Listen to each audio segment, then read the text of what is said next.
Okay, so you should know already. Our topic is on the economic impact of IRs in Singapore. But before I dive into the IR topic, first let me touch on some background knowledge about tourism in Singapore. In 1964, when the Singapore Tourism Promotion Board was established, visitor arrivals totaled just 91,000.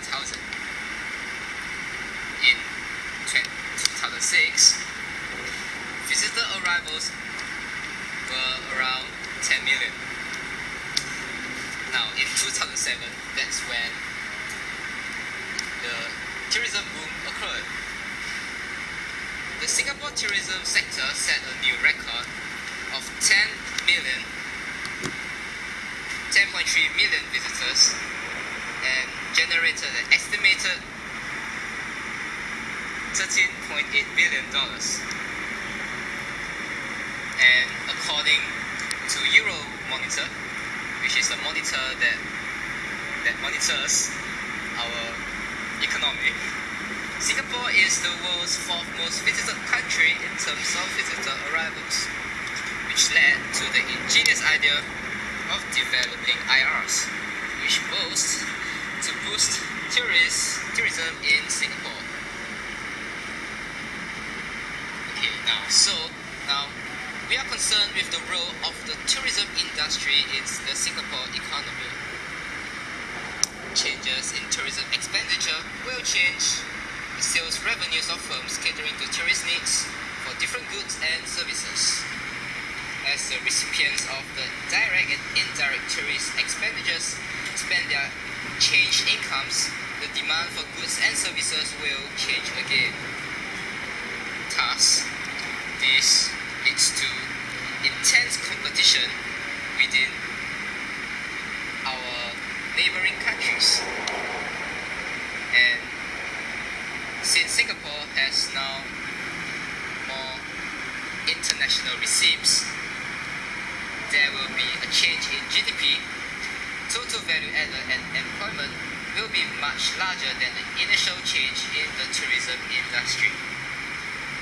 But now, the question remains, are the IRs really beneficial to the economy?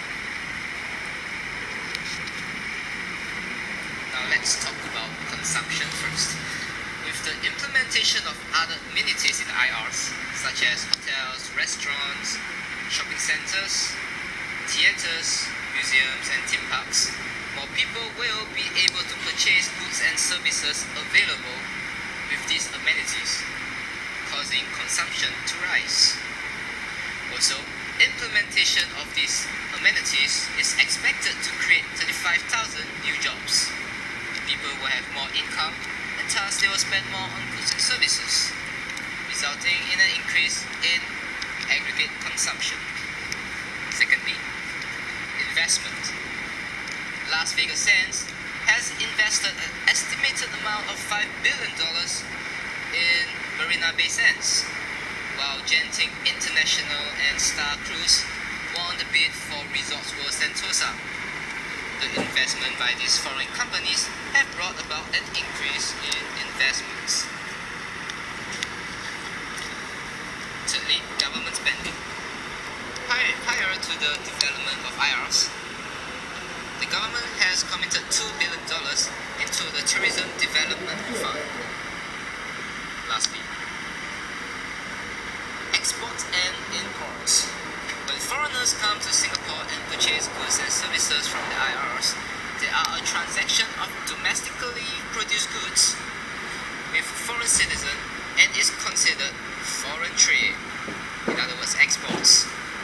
With the construction of the IR, the X-N component is expected to increase greatly. Now, with the net increase of AD, the AD curve shifts left. That side, sorry. Now, let's take a break for a while. Now we are back with the factors. And now we are back with the factors of production. Manpower or quantity of labor has increased with training. And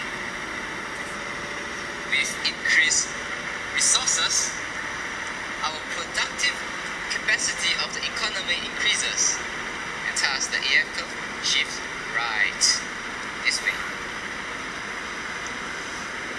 Now let's talk about the multiplier effect.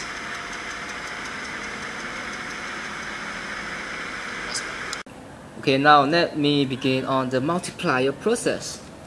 The multiplier process explains that a dollar increase in expenditure will result in multiple increases in national income. Expenditure would include consumption, investment, government expenditure, as well as net exports. Now, to appreciate the multiplier process, it is important to know that the expenditure by one party results in income for another. For example, if the government spends on building infrastructure such as the IR, the expenditure by the government becomes the income of firms that are hired to undertake the project. The firm owners may now decide to use the change in income to produce goods and services such as food, clothing, and transportation. This is seen as income by the recipients, and they will then spend their expenditure by the next group of recipients. As this process goes on, this will result in a multiplier process. Next. Overall,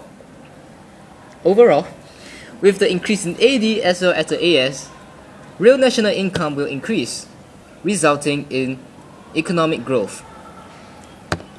Integrated resorts in Singapore may provide economic gain through the growth of tourism, additional taxes, and revenues for the public sector. Next. There is a strong likelihood, however, that the increase in AS will not be able to offset the rise in GPL brought by the rise in AD. Demand pull inflation will thus occur.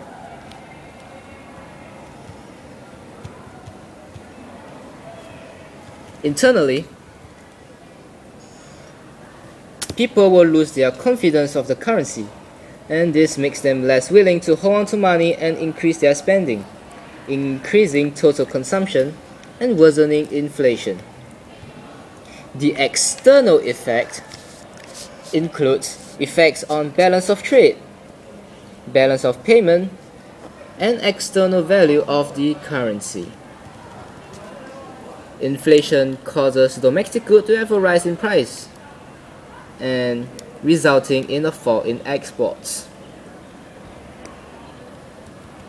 Next, employment. IRs are expected to create 35,000 new jobs. Accordingly, the creation of integrated resorts will lead to reduced unemployment rates because of the high opportunity for jobs or for the local residents. These IRs have already received strong support from different institutions as from the various proposals that has been submitted.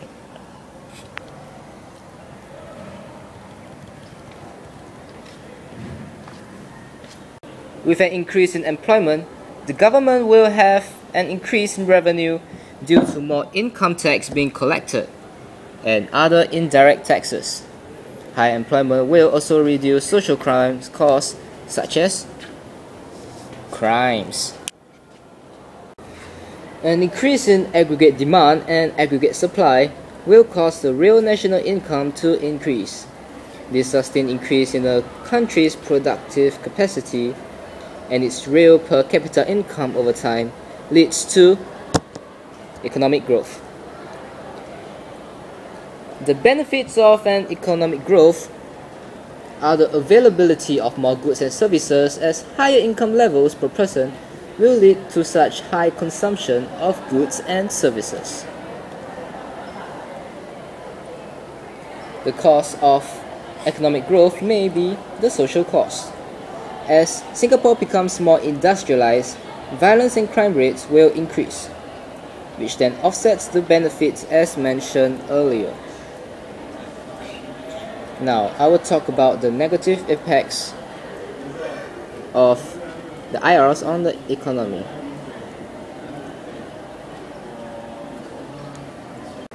Okay, now let me start on the negative impacts of the IRs. If you have listened to me properly, you will know that 35,000 new jobs are created. And according to the Phipps curve, this will lead to high inflation. Firms, and suppose that the trade unions are constantly pushing up wages and the price of material increases as supply diminishes,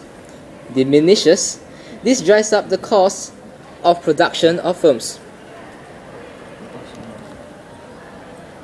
The integrated resorts had largely only boosted aggregate demand of the Singaporean economy.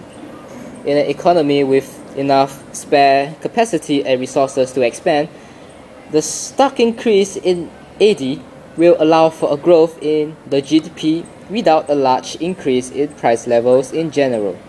However, once the increase in aggregate demand exceeds the available resources to cater to the growth in demand, further expansion of the aggregate demand will likely result in galloping inflation without any more significant increase in the total income.